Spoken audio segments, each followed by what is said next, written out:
పరలోకమందున్న మా తండ్రి, రెండో రోజు సభలో సమాజ సంస్కర్తలు కలలుగన్న కలలుగానే మిగిలిపోయి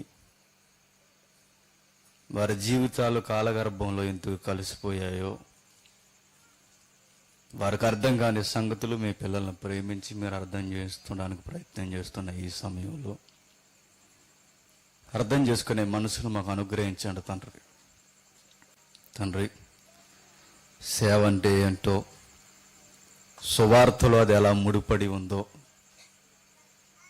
క్రైస్తవ్యం అనేది సమాజానికి ఏమి నేర్పించిందో, విలువైన సంగతులు మా యందు మీరు ఇవ్వండి, మాట్లాడండి తండ్రి. వింటున్న మీ పిల్లలకి వినదాని ప్రకారం బ్రతుకుతూ అనేక మందికి మాదిరికరమైన జీవితాన్ని, సువార్తను కనపరచడానికి ఇక్కడున్న వారందరినీ జ్ఞాపకం చేసుకుంటారని కోరుకుంటూ మీ కుమారుడు మా రక్షకుడైన యేసుక్రీస్తు నామమున ఈ ప్రార్థన సమర్పిస్తున్నాము తండ్రి, ఆమేన్. దేవుని పిల్లలు మీ అందరికీ క్రీస్తునామ శుభాభివందనములు. వేదిక మీద ఉన్న పెద్దలకి, సభ నడిపిస్తున్న వారందరికీ క్రీస్తునామం మరొకసారి శుభములు. ఈ రెండు రోజు సభలో కొన్ని విలువైనవి, కొన్ని లోతైనవి, చరిత్రకు సంబంధించినవి మనం ఆలోచించడానికి ప్రయత్నం చేయాలి.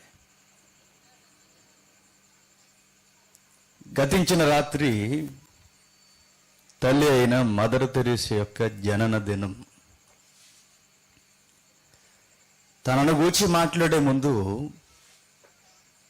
క్రైస్తవ్యాన్ని గూర్చి మాట్లాడాలి. క్రైస్తవ్యాన్ని గురించి మాట్లాడే ముందు క్రైస్తవ్యం విలువేంటో తెలియాలంటే కొంచెం హిస్టరీ తెలియాలి, చరిత్ర. సమాజాన్ని చూస్తున్న అనేక మంది, సామాజిక దృక్కోణంలో చూసిన అనేక మంది మానవతావాదులు సమాజంలో జరుగుతున్న అన్యాయాలు చూసి వారి హృదయం నుండి ఎన్నో భావాలను వ్యక్తీకరణ చేశారు. మనుషులందరూ ఒక్కటైనప్పుడు భూభాగాలు ఎందుకు విడదీస్తున్నారు? మనుషులంతా ఒక్కరి నుండే వచ్చినప్పుడు ఈ తారతమ్యాలు ఎందుకు? ఉన్నవాడు లేనివాడు. మనుషులంతా ఒక్కటైనప్పుడు వృత్తిని బట్టి ఈ వ్యత్యాసం దేనికి? గాంధీ గారు బ్రతుకున్నప్పుడు అనేవారట, ఏమని? ఒక దళితుడు దేశానికి ప్రధాని అయినప్పుడు నిజమైన స్వతంత్రం వచ్చినట్లు అని. అయ్యారా? అవనిచ్చారా? స్లోగన్ బాగా చెప్పారు పెద్దవారు. అంబేద్కర్ అనిపించలేదా? నా మాటలు కొంచెం అర్థం చేసుకోవడానికి ప్రయత్నం చేయండి. అప్పటికి అంబేద్కర్ బ్రతికే ఉన్నాడు కదా, ఎందుకు ఆయన్ని ప్రధాని చేయలేదు? క్యాస్ట్, కులగజ్జి. క్రైస్తవ్యంలో కులగజ్జి లేదు, ఉండకూడదు. ఒకవేళ ఉంటే అది క్రైస్తవ్యం కాదు. మీరు అబ్జర్వ్ చేయండి, నెహ్రూ దగ్గర నుండి మేజర్ ప్రధానులు ఒకే కులానికి చెందినవారు, అగ్రవర్ణం అన్నారు. ఏ కుల వ్యవస్థ ఇండియాలో. మిగిలిన వారు ఒకవేళ ఎక్కినా వాడిని అలా తొక్కేయాలని ప్రణాళికలు సిద్ధం చేస్తారు. అక్కడ వరకు ఎందుకండి? క్రికెట్ టీం చూశారు, ఎప్పటికీ పలానా వర్గం వారు కాకపోతే అందులోకి రానివ్వరు. అందరూ ఆ బ్యాచే ఉండాలి. భారతదేశం ఎప్పటికీ పురోగభివృద్ధి సాధించకపోవడానికి కారణం కుల వ్యవస్థ. ఇది ఒక యాంగిల్. మరికొంతమంది తెర మీదకి వచ్చారు. ఎందుకు ఈ అన్యాయాలు జరగాలి? మేము ఎందుకు ఆకలి తప్పులతో ఉండాలి? ఈ దేశానికి మీకు ఎంత హక్కుందో ఈ భూగడ్డ మీద బ్రతికిన మాకు అంతే హక్కులున్నాయి. హక్కుల కొరకు పోరాటం. అనేక సంఘాలు కలిసి వెళ్ళాయి. అతివాదులు అన్నారు, మితవాదులు అన్నారు. చదువుకున్న వారికి బాగా తెలుసు. అతివాదుల లిస్టులోనికి సర్దార్ వల్లభాయ్ పటేల్, తుపాకీ పట్టుకున్న విప్లవ భావజాలకు బతికిన ప్రతి ఒక్కరు అతివాదుల్లోకి వస్తారు. ఇంక్లూడింగ్ ఆయన తెలుసు మనకి మిలిటరీ దళానికి care of address Subhash Chandrabose. అతివాదం. మితవాదులు ఎలా ఉంటారంటే, ఇదిగో మా భూములు మీరు తీసేసుకున్నారు కదా, మా భూములు మరలా మాకు ఇవ్వకపోతే మేము అన్నం తినం అంటారు మితవాదులు. అందులో గాంధీ గారు ఉంటారు. దాన్ని ఉప్పు సత్యాగ్రహం అన్నారు. అతివాదులు ధర్మయుద్ధం అన్న పేరుతో మాట్లాడతారు. మాది మీరు తీసుకుని మా మీద అజిమాషి దేనికి? కష్టపడింది మేము, పండించింది మేము, మా చెమట గారింది, గింజల మావి, మీకెందుకు మేము సిత్తు కట్టాలి?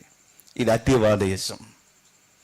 తీసుకుంటే తీసుకున్నారు కానీ మరీ మీరింత తీసేసుకోకండి, మాకు కొంత ఇవ్వండి అని రిక్వెస్ట్ చేసేది మితవాదయుతం. ఎన్ని నిజాలున్నా ప్రతి ఒక్కరిలో ఉన్న కోరిక ఒక్కటి, మనుషులందరూ సమానముగా ఉండాలి. అలాంటి విప్లవాల నుండి, అలాంటి మనుషుల నుండి, సమాజ స్పృహ నుండి ఒక పదం ప్రపంచానికి పరిచయం అయింది. దాన్ని సమసమాజ స్థాపన అంటారు. సమసమాజ స్థాపన పదం అనడం చాలా ఈజీ, స్థాపించడం చాలా కష్టం. ఆ మధ్యకాలంలో ఒక ఆయన పార్టీ పెట్టారు. ఫోటోలు అందరూ వేశారు, తల్లి మదర్ తెరీసాది కూడా వేసాడు అందు మీద. ఇలా జీవించేవాడు మీకు ఐడియా వచ్చి ఉంటుంది.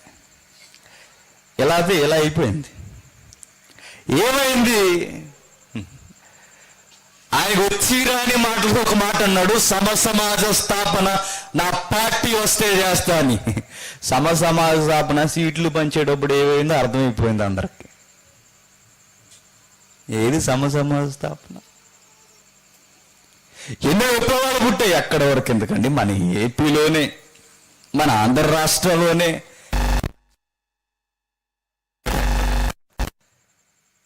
మన మన మన ఏపీలో శ్రీలంకను ఒక దాన్ని పిలుస్తారు. చదువుకున్న పిల్లలకు తెలుసు. ఏపీ శ్రీలంక ఏది చెప్పండి? GK bit. శ్రీకాకుళం. దాన్ని శ్రీలంక అంటారు దాన్ని సరదాగా. శ్రీకాకుళంలోనే నక్సలిజం పుట్టింది ఏపీలో. ఎందుకు? అక్కడున్న రైతులు అణిచివేతకు గురి కాబట్టారు.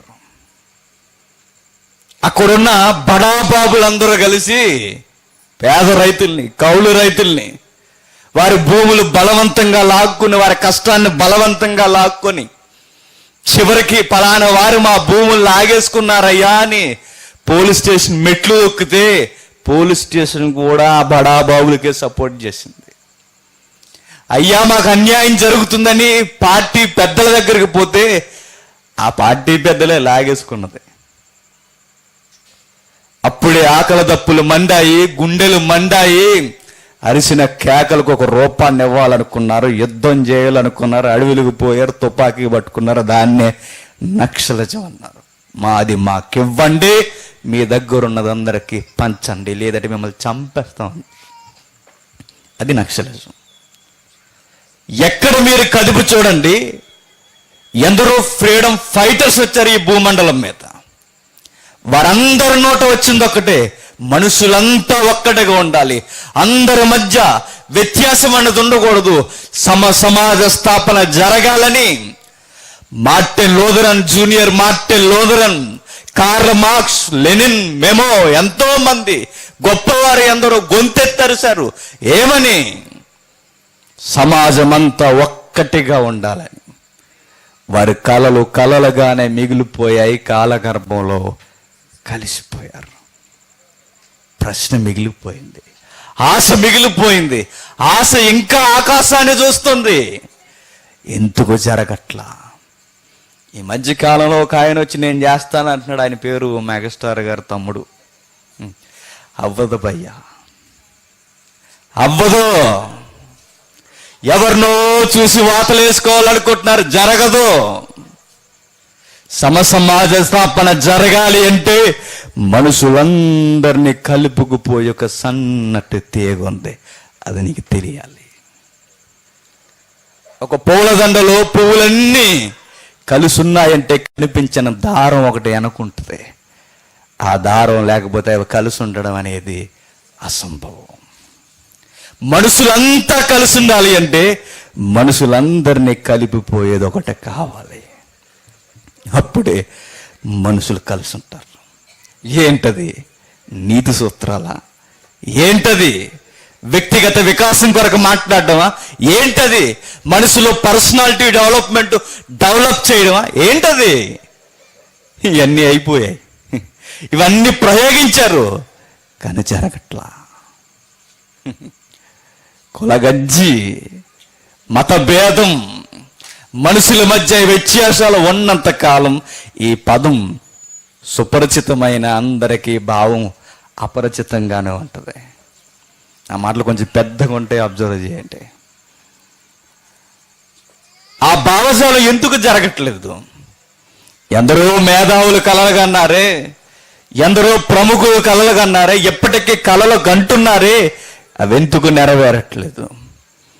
నెరవేరకపోవడానికి కారణం ఒకే ఒక్కటి, కలిపేదొకటి కావాలి. మనుషులందరినీ కలుపుతూ పోయేదొకటి కావాలి. ఈ ప్రపంచం ఎదురు చూస్తున్నది ఒక విషయంలో జరిగింది. సమసమాజ స్థాపన అంటే ఎట్లా ఉంటాదో ఒక ప్రదేశంలో కళ్ళకి కట్టొచ్చినట్లు చరిత్రలో జోక్యం చేసుకుంది. ఒక కులానికి చెందినవారు కాదు, ఒక మతానికి చెందినవారు కాదు, లింగభేదమే లేదు. విప్లవ భావజాలంలో మేజర్గా కనిపించే సూత్రాలు ఏంటో తెలుసా? పాయింట్స్ ఏంటో తెలుసా? ఏమి లేవనెత్తుతారో తెలుసా? ఫస్ట్, మనుషుల మధ్య కులం ఉండకూడదంటారు. నెక్స్ట్, వాడు ఆ ప్రాంతం, వాడు ఈ ప్రాంతం, వాడు ఉండకూడదంటారు. నెక్స్ట్, స్త్రీ అని ఉండకూడదు, పురుషుడు అని ఉండకూడదు అంటారు. నెక్స్ట్, ఇందులో అందరూ సమానపు ఆస్తు హక్కు కలిగి ఉండాలంటారు. ఈ 4 ఎక్కడైతే జరుగుతాయో అక్కడ సమసమాజ స్థాపన జరుగుద్ది. కళ్ళతో చూస్తాం. ఇది ఎక్కడ జరిగిందో తెలుసా? క్రిస్టియానిటీలో జరిగింది. మతం రంగు పోస్తున్నాను అనుకోకండి, ఇది మతం కాదు. నేను కూడా ఒకప్పుడు హేతువాద బుద్ధి కలిగినవాడిని. నాకు దేవుణ్ణి నమ్మాలనిపించేది కాదు, నమ్మేవారం కాదు కూడా. కానీ నమ్మాల్సి వచ్చింది. నమ్మాలి, మోగాలు వేయాలి. ఏంటే ఇది మతం కాదు, ఇది సమాజాన్ని ఉద్ధరించి ఒక రూపాన్ని తెచ్చి సమాజాన్ని అంతటిని ఒక తాటి మీద నిలబెట్టి విలువలున్న క్రీస్తు భావజాలం. మదర్ తెరీసాని మతభేదం లేకుండా అందరూ ఇష్టపడతారు. మదర్ ఎందుకు అయ్యింది? సిస్టర్ తెరీసా అని పిలిచేవారు. సిస్టర్ తీసి మదర్ తెరీసాని ఎందుకు తగిలించారు? ఎట్లా తల్లి అయింది ఆవిడ? ఆవిడ తెలియాలంటే ముందు ఆవిడ నేర్చుకున్న వాల్యూస్ తెలియాలి. ఊరకే చేయరు సేవ ఎవరు. సేవకు సరికొత్త నిర్వచనం ఇచ్చింది తల్లి. ఆమె చనిపోయినా ఇప్పటికీ ఆమె పేరు మీద ఎన్నో సంస్థలు పనిచేస్తున్నాయి. ఎందుకు? ఆమె చేసిన సేవ స్వార్థం లేనిది. 87 ఏళ్ల వయసులో కూడా సేవ చేయాలని కుతూహలం కలిగిన స్త్రీ. దేహమే అలసిపోయి నేను సేవ చేయలేనని చెప్పి సెలవు తీసుకుని వెళ్ళిపోయింది 1997లో. ఆమె గూర్చి తెలియాలంటే ఇదిగో విప్లవకారులు కోరుకున్నది, మేధావులు కోరుకున్న ఈ భావం క్రైస్తవ్యంలో నెరవేరింది. చూద్దాం ఒకసారి. అందరూ బైబిల్ చూడాలి. అపోస్తుల కార్యములు సమసమాజ స్థాపన అంటే ఎట్లా ఉంటుందో ఒక్కసారి చూడాలి. అపోస్తుల కార్యములు 4వ అధ్యాయం 32వ వచనం నుండి. అపోస్తుల కార్యములు 4వ అధ్యాయం 32వ వచనం నుండి. విశ్వసించిన వారందరూ ఏక హృదయమును ఏక ఆత్మయు గలవారై ఉండిరి. ఎవడును తనకు కలిగిన వాటిలో ఏదియు తనదని అనుకొనలేదు. వారికి కలిగినదంతయు వారికి సమిష్టిగా ఉండెను. ఇదియుగాక అపోస్తులు బహుబలముగా ప్రభువైన యేసు పునరుద్ధానము గూర్చి సాక్ష్యమిచ్చిరి. దైవ కృప అందరి యందు అధికముగా ఉండెను. భూములైనను ఇండ్లైనను కలిగిన వారందరూ వాటిని అమ్మిన వాటి వెల తెచ్చి అపోస్తుల పాదముల యొద్ద పెట్టుచూ వచ్చిరి. వారు ప్రతి వానికి వాని అక్కర కొలది పంచిపెట్టిరి గనుక వారిలో ఎవనికి నీ కొదువలేకపోయెను. ఏమర్థమైంది చదివినప్పుడు? ఎంతమంది సంఘం ఉన్నారు తెలుసా? వేల మంది. మొదటి ఎంట్రన్స్ సంఘ స్థాపన 3000 మందితో ఫిగర్ స్టార్ట్ అవుతుంది. అప్పటికే 120 మంది చిల్లరే. 3000 ఈ 120 3000 పైచిలుక. అప్పటికే మెల్లమెల్లగా చేర్చబడుతున్నారు. ఇప్పుడు నాకు పెద్ద డౌట్ వస్తుంది. నలుగురు కలిసి ఒక గదిలో ఉండమంటేనే కొట్టుకు చచ్చిపోతాం మనం కదా. సోలు పెట్టారు కదా ఈ మధ్య, దక్షిణాఫ్రికా నుంచి డౌన్లోడ్ చేసుకున్నారు ఒక ప్రోగ్రాం, దాని పేరు బిగ్ బాస్ అన్నారు. బాస్ కూడా దొంగే. ఆ బాస్ దేనికి పనిచేస్తాడు? డబ్బుకి. దేనికి? నువ్వు అదో కుటుంబం అయితే ఆ కుటుంబాన్ని సంరక్షించవలసిన వ్యక్తిత్వ వికాసం కలిగిన వాడవైతే కరెన్సీ దేనికి మధ్యలో? ఏ విలువలు నేర్పిద్దామని. ఆ ప్రోగ్రాం యొక్క థీమ్ ఏంటో తెలుసా? వీళ్ళకి సరిగా చేయడం రాదు మన ఇండియన్స్కి. దక్షిణాఫ్రికాలో పుట్టింది అది. ఆ థీమ్ యొక్క ఆలోచన సరళి ఏంటో తెలుసా? మనిషి వేరొక మనిషితో కలిసి ఉండలేడని ఒక సంకేతం నేర్పించడం ప్రోగ్రాం. నలుగురు వ్యక్తులు, మీరు అక్కడ వరకు ఎందుకండి, నలుగురు పిల్లల్ని చదువుకోమని ఒక రూమ్లో పెట్టండి. కాంపిటేటివ్ ఎగ్జామ్స్ ప్రిపేర్ అవుతారు కదా, సరదాగా 4 రోజులు వండుకుని నేను చక్కగా చదువుకుంటారని చెప్పండి. ఉండలేరు, కొట్టేసుకుంటారు. ఒక్కొక్కటి కొత్తగా పెళ్ళినప్పుడు బాగానే ఉంటారు, తర్వాత కలరు, విడిపోవడానికి ప్రయత్నిస్తారు. 2 కుటుంబాలు కలిసి ఉండు, 4 వ్యక్తులు కలిసి ఉండరు, 4 స్త్రీ పురుషులు కలిసి ఉండలేరు. ఒకే గదిలో ఇంతమంది కలిసి ఉండలేకపోతున్నారే. ఇన్ని వేల మంది ఎలా కలిసి ఉన్నారండి? అర్థం కాని ప్రశ్న కదా. వేల మంది ఎలా కలిసి ఉన్నారు? వేల మంది. అందులో వ్యత్యాసం లేదు, భేదాభిప్రాయం లేదు, యూదుడని లేదు, గ్రీసు దేశస్థుడని లేదు, స్త్రీ అని లేదు, పురుషుడని లేదు, అసలు ఏ వ్యత్యాసం లేదు. విషయం ఏంటంటే, ఈ మొబైల్ ఎవరిది బ్రదర్ అంటే నాది అనరు, మంది బ్రదర్ అంటారు. J7 2016 నాదే అనరు, మంది అంటారు. నీ కావాలా, వాడుకుంటావా, తీసుకో అని చెప్తారు. వారి యొక్క స్థితిగతులను ఆలోచించండి. వారి ఆస్తులు చరస్థిరాస్తులు. చరాస్తులు అంటే కదిలేవి, స్థిరాస్తులు అంటే కదలనేవి. స్థిరాస్తులు అంటే కదిలేవి, చలనంలో ఉండేవి. అంటే గుర్రాలు, బళ్ళు, ఇంకా నెక్స్ట్ ఎక్సెట్రా వీటన్నిటిని స్థిరాస్తులు అంటారు, చలనం కలిగేవి. అవి అమ్మేశారట. స్థిరాస్తులు అంటే ఇండ్లు, భూములు, పొలములు, ఇవి అమ్మేశారట. అమ్మేసి ఏం చేశారు? అపార్ట్మెంట్ కట్టుకోలా, రాజీవ్ గృహకల్పకి అడ్వాన్స్ బుకింగ్ ఏమి ఇవ్వాలా. ఏం చేశారు ఈ డబ్బంతా? అపోస్తులు అనే పెద్దలను పిలిచి వారికి ఇచ్చారట. మీరు ఆర్గనైజర్స్ కదా, మీరు చక్కగా ఎవరెవరికి అక్కర ఉన్నాయో వారి అక్కర కొలది అందరికీ పంచండి. ఏం పెద్దమ్మ ఈ మధ్య నువ్వు డల్లగా ఉంటున్నాయి? ఏం లేదురా చిన్నోడు, ఆరోగ్యం బాగట్లేదు. అరే హాస్పిటల్కి వెళ్ళొచ్చు కదా, డబ్బు అవసరమా? పేతురు గారిని అడుగుదాను అండి అంటారు అన్నమాట. ఎవరిదా డబ్బు? పేతురుది కాదు.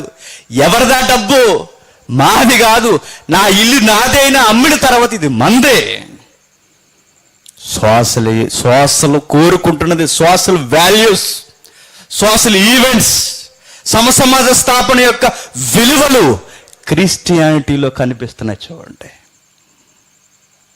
సమసమాజ స్థాపన అన్న దానికి రంగదుగో కనిపిస్తుంది చూడు సంఘంలో. దాని రంగుల ప్రపంచం చూడు కనబడుతుంది సంఘంలో. వారమ్మి వెల తెచ్చి పెట్టి వారి అక్కర కొలది. ఏంటి పెద్ద అయినా డల్లగొట్టినావంటే చెల్లికి వయసు వచ్చిందిరా, పెళ్లి చేయడానికి డబ్బుల్లో సంఘంలో ఉన్నాయి కదా. ఈరోజు సంఘంలో డబ్బు ఏం చేస్తున్నారు అయ్యా? భోజనాలు పెట్టేసుకుంటారు. సందా దేనికి అనుకుంటున్నావు? బోధకుడు లాస్ట్ టైం మీటింగ్ పట్టిపోవడానికి కాదు. చాలా మంది బోధకులు చేసి తప్పేంటో తెలుసా? లాస్ట్ డే మీటింగ్లో, ఫస్ట్ డే మీటింగ్లో వచ్చిన కానుకలన్నీ కలిపి పట్టుకెళ్ళిపోతారండి. పట్టుకెళ్ళి ఏం చేస్తున్నావు? అభాగ్యులకి ఇస్తున్నావా? అనాథులకి ఇస్తున్నావా? ఏం చేస్తున్నావు? ఇక ఇంత లగ్జరీ లైఫ్ దేనికి? అంటే దేవుడి పేరు మోస్తున్న డబ్బు, దేవుడి పేరు మీద వస్తున్న ప్రతి రూపాయి నీ లగ్జరీ లైఫ్ ఖర్చు చేస్తున్నావు అన్నమాట.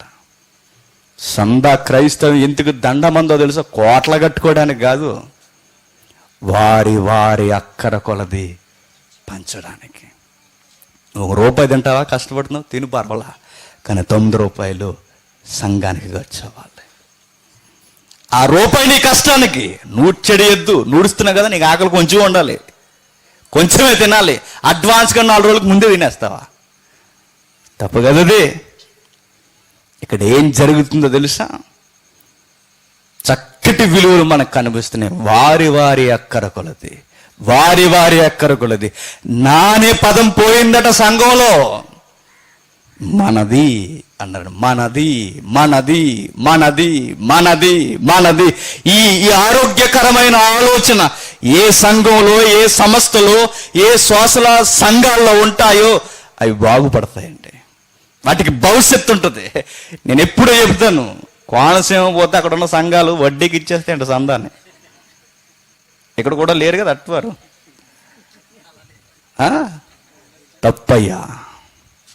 సంఘంలో సంఘ నాయకులు ఏం చేయాలి తెలుసా? అబ్జర్వ్ చేయి. మన సంఘంలో ఎంతోమంది పేదవారు ఉంటారు, ఎంతోమంది సహోదరులు ఆర్థికపరమైన ఇబ్బందుల్లో ఉంటారు. దేవుడికి ఎందుకు ఇచ్చాడు అనుకుంటున్నావు? నువ్వు నమ్మకంగా పంచివ్వడానికి. అపోస్తులు 12 మంది దగ్గర ఈ డబ్బు పెడితే మనందరికీ సెపరేట్ అకౌంట్ తీయండి అనలా.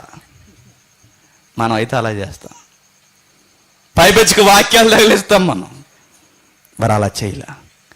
మీతో పాటు మేము కూర్చుంటాం, మీతో పాటు మేము తింటాం, మీతో పాటు మేము ఉంటాం, మీతో అక్కర్లు మేము తీరుస్తాం, మీ బరువులు మేము ఎత్తుకుంటాం. ఇది క్రైస్తవ్యం, ఇది సమాజ స్థాపన. వారి వారి అక్కర కొలది, వారి వారి అక్కర కొలది. ఇప్పుడు మరలా ప్రశ్న వస్తుంది, వీళ్ళందరినీ ఇలా కల్పించింది ఏంటి? అదే 32వ వచనంలో స్టార్ట్ అవుతుంది చూడండి. అదే అధ్యాయం 32వ వచనం. విశ్వసించిన వారందరూ ఏక హృదయము ఏకాత్మ గలవారై ఉండరు. విశ్వసించిన వారందరూ. ఈ పువ్వులను వీటన్నిటినీ కలిపిన దారం ఏంటి? విశ్వాసం. వీరు ఏకాత్మ కలిగి, ఏక హృదయం కలిగి అంతా ఒక్కటిగా ఉండడానికి కారణం ఏంటి? వీరిని కలుపుతూ పోతున్న ఆ దారం ఏంటి? ఆ తీగేంటి? విశ్వాసం. విశ్వాసం అంటే నాకు అర్థం కావట్లేదండి. క్రీస్తునందు నిరీక్షణ, క్రీస్తుని కలిగి ఉండడం, యేసుక్రీస్తుని అంగీకరించడం. ఎప్పుడైతే ఆయన అంగీకరించామో మనుషులందరినీ క్రీస్తు ఏం చేస్తాడో తెలుసా? కలుపుతాడు. అదే కంటిన్యూషన్ జరుగుతుంది చూడండి. విశ్వసించిన వారందరూ ఏక హృదయం ఏకాత్మ గలవారు ఉండరు. ఎవడునూ తనకి కలిగిన వాటిలో ఏదియు తనదని అనుకోలేదు. ఎప్పుడు ఏదియు తనదని అనుకోనడు? వాడికి విశ్వాసం ఉన్నప్పుడు, క్రీస్తుని అనుసరించినప్పుడు. చాలా మంది ప్రశ్న అడుగుతారు, మదర్ తెరీసా ఇన్ని సంవత్సరాలు కష్టపడింది, తనకున్న ఆస్తి ఏంటంటే ఎప్పటికీ స్టిల్ కోల్కతా ఆర్ కలకత్తా. అక్కడికి వెళ్ళి చూడండి, ఆవిడ ఆస్తి ఏంటో తెలుసా? చిన్న సూట్ కేసు, ఒక ఇనప మంచం. అంటే అరే, Nobel prize, Ramon Magsaysay, Templeton award, America ఇచ్చిన ఫ్రీడమ్ అవార్డు, ఎన్నో అవార్డ్స్ గెలుచుకుంది. ఇంత ధనం టెంపుల్టన్ అవార్డు అంటే చిన్నదనుకుంటున్నారా? అవార్డులో ఎక్కువ ధనం కలిగిన అవార్డు అది. నోబెల్ ప్రైజ్ అంటే చిన్నదనుకుంటున్నారా? రామన్ మెగాసిస్ అంటే చిన్న అవార్డు అనుకుంటున్నారా? అలాంటి అవార్డ్స్ కలిగిన ఆమెకున్న అకౌంట్ ఏంటంటే చిన్న పెట్టెలో 2 షేర్లు అంతేనండి. తెల్ల షేర్లో నీలి రంగు అంచు. ఎక్కడదా విలువ ఆమెకి? విశ్వసించింది. విశ్వసించిన ఆమె ఏది నాదని అనుకోనలేదు. ఇది నాది కాదు, మరి నా దేవుని పిల్లలైన వారిది, మంది. అంతే. మీరేం తింటే నేను అదే తింటా, మీరెక్కడుంటే నేను అక్కడుంటా. మనము సేద తీరుతాం. చాలామంది క్రిస్టియన్ సంస్థలు చూస్తుంటాం మనం. అనాథులకు క్రిస్టియన్ సంస్థ. అనాథుల కొరకు మేము రంపచోడవరం కొన్ని ఏరియాలకు వెళ్ళినప్పుడు వాళ్ళు కడతారండి, అనాథులకు సంబంధించిందని. కానీ అనాథులతో ఆర్గనైజర్స్ ఉండరు, వీళ్ళకి అపార్ట్మెంట్ ప్రత్యేకంగా ఉంటాయి. తల్లి మదర్ తెరీసా వాళ్ళ పక్కనే ఉండేది. సిస్టర్స్ అందరూ వారి పక్కనే, వారి మధ్య. రోగిని రోగిగా చూడలేదండి, దేవుని పిల్లలుగా చూసేవారు. ఎట్లా చూసేవారు తెలుసు? వాళ్ళు ప్రేమించేవారు. తన చరిత్ర మీకు చెబుతున్నప్పుడు ఆశ్చర్యపోతుంటారు. ఈ విలువలు ఎలా వచ్చాయి, ఈ విలువలు ఎలా వచ్చాయి, క్రైస్తవ్యానికి ఎలా అలవాటు అయ్యాయి, ఎట్లా వచ్చాయి? ఇది పేతురుది కాదు, ఇది యోహానుది కాదు, ఇది యాకోబుది కాదు, ఇది శిష్యుల్లో ఎవరిది కాదు, ఇది వేల మంది ఇచ్చిన సజెషన్ కాదు, ఇది సమాజ బాగు కొరకు ఆలోచించే ఎవరో సంఘకర్తలు ఆలోచించిన నిర్ణయం కాదు. ఇది అసలు క్రిస్టియానిటీ అంటేనే సేవ. క్రిస్టియానిటీ అంటేనే సేవకు డెఫినేషన్, ప్రేమకు రూపం అది. క్రిస్టియానిటీ అంటే లార్డ్ జీసస్ క్రైస్ట్. అక్కడుంది బేజం, అక్కడి నుండి వచ్చింది బేజం. ఆయనేనండి మహనీయుడు, మహానుభావుడు. ఒక పాట రాశాడు ఒక ఆయన. ఏమని రాశాడు తెలుసా? అయ్యా, పరములో బంగారు రోడ్ల మీద ఉన్న నీవు, బంగారు రోడ్ల మీద ఎహరిస్తున్న నీవు, బంగారు సింహాసనం మీద ఉన్న నీవు, సృష్టికర్త అయిన నీకు మా సృష్టిలో నీకల్లంత చోటైన దక్కగా చివరికి పశువులు పరుండు స్థలములో పరుండు పెట్టబడ్డావా ప్రభువా అన్నాడు. ఎందుకు వచ్చాడు? ఎందుకు దిగాడు ఆయన? అక్కడే ప్రారంభమైంది పాకలో సమాజ స్థాపన. ప్రారంభం యేసే అంటే సమాజానికి సంకేతం. ఎందుకు లెనిన్ ఆలోచనలు ఎందుకు అలగుండిపోయి, మార్కిజం ఆలోచనలు ఎందుకు అలగుండిపోయి, మంచి ఆలోచనతో పుట్టిన వారు ఎప్పటికీ మావోయిజం, చైనా ఎందుకు తుపాకీలు పట్టుకు తిరుగుతున్నారు? మార్కిజం ఎందుకు దెబ్బతింది? సూత్రాలు చెప్పారు కానీ క్రీస్తుని మరచారు, అందుకే దెబ్బతిన్నారు. ప్రేమతో ప్రపంచాన్ని జయించి అందరినీ ప్రేమించి అందరిని ఏకం చేయాలన్న క్రీస్తుని మర్చిపోయారు, సూత్రాలు వల్లించారు, అందుకే సెట్ అవ్వలేదు. వీళ్ళు సమాధికి పోయారు, వాళ్ళని వెంబడించిన వారు సమాధికి పోతూనే ఉన్నారు. మరి మదర్ తెరీసా కూడా పోయింది కదా అంటావు.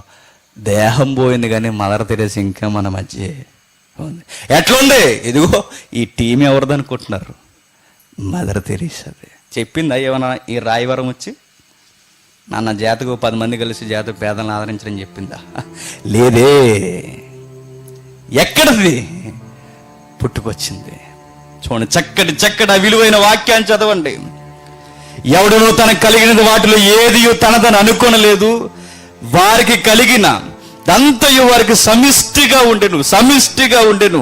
ఇదియోగాక అపోస్తులు బహుబలముగా ప్రభు అయిన యేసు పునరుద్ధానమును గూర్చి సాక్ష్యం ఇచ్చిరి. మర్చిపోకండి, గాస్పల్ లేకుండా మీరు శ్వాసలు ఈవెంట్స్ చేస్తే అది సంపూర్ణం కాదు. అర్థమవుతుందా? సువార్తలోనే సేవ కలుస్తుంది, సేవలోనే సువార్త ఉంది. సువార్తతోనే సేవ కలుస్తుంది, సేవలోనే సువార్త ఉంది. ఏముందంటే ఇది చేస్తున్నారంటే ఇది చేయడానికి కారణం ఏంటో తెలుసా? ప్రభు అయిన యేసు పునరుత్థానం.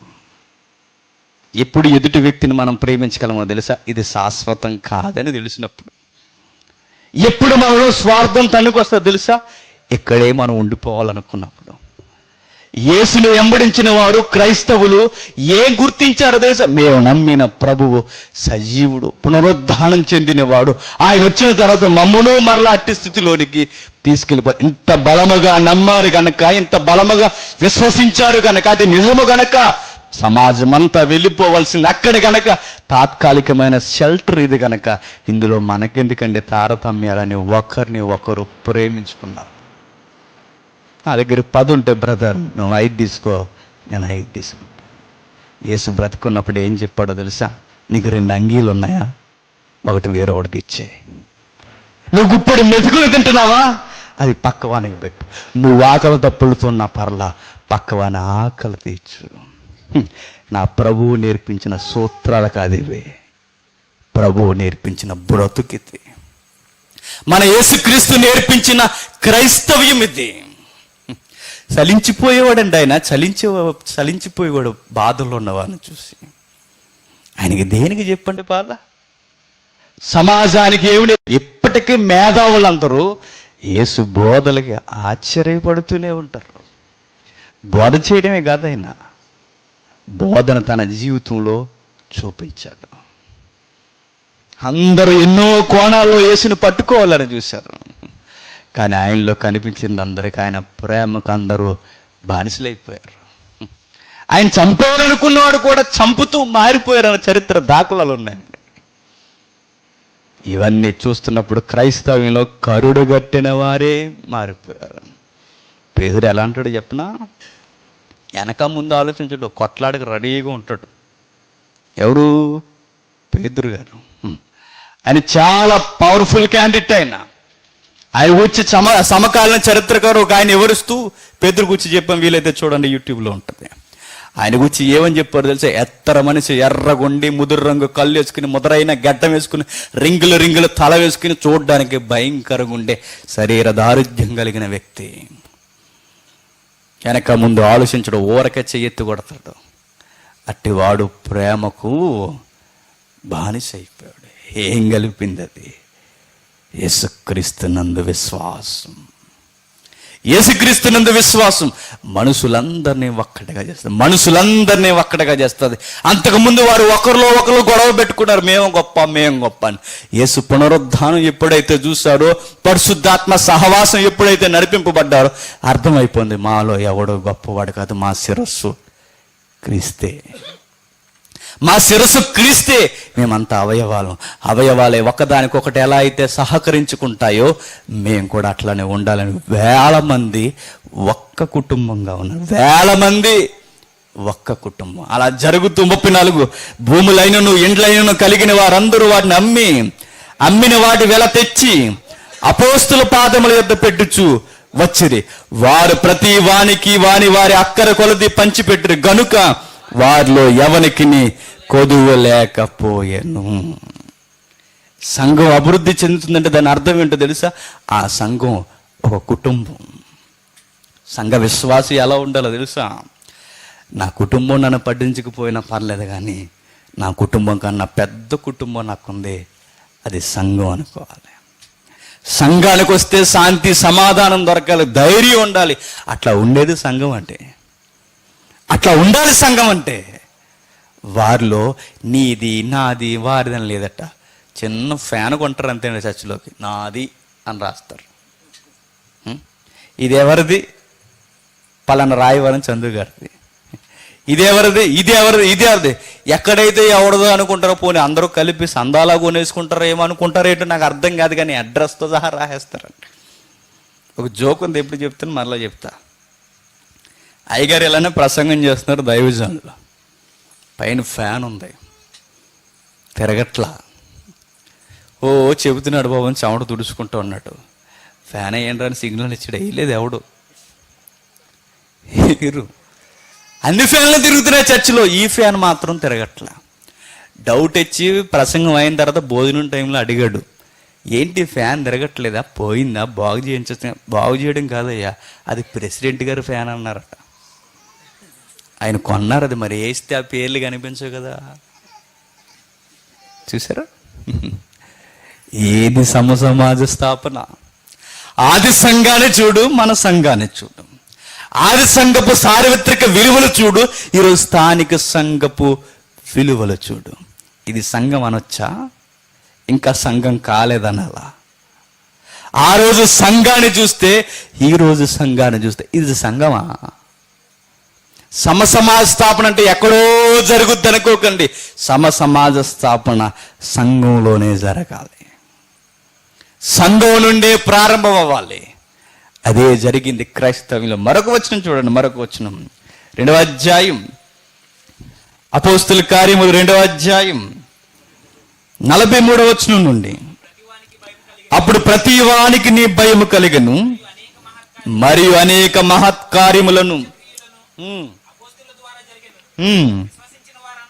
విశ్వసించిన వారందరూ ఏకముగా కూడి తమకు కలిగినదంతయు సమిష్టిగా ఉంచుకున్నది. ఇదియుగాక వారు తమ చరస్థిరాస్తులను నమ్మి అందరికీ వారి వారి అక్కర కొలది పంచిపెట్టిరి. మరియు వారి ఏక మనస్సుకులై ప్రతి దినము దేవాలయంలో తప్పక కూడుకొనుచు ఇంటింటా రొట్టె విరుచుచు దేవుని స్తుతించుచు ప్రజలందరి వలన దయ పొందిన వారై ఆనందముతోను నిష్కాపటమైన హృదయముతోను ఆహారం పుచ్చుకొనుచుండిరి. మరియు ప్రభుని రక్షణ పొందుచున్న వారిని అనుదినము వారితో చేర్చుకొనుచుండిన. ఇలా ఉండి చూడండి, సంఘం వద్దన్నా ఎతుక్కుంటూ వస్తారు సంఘానికి.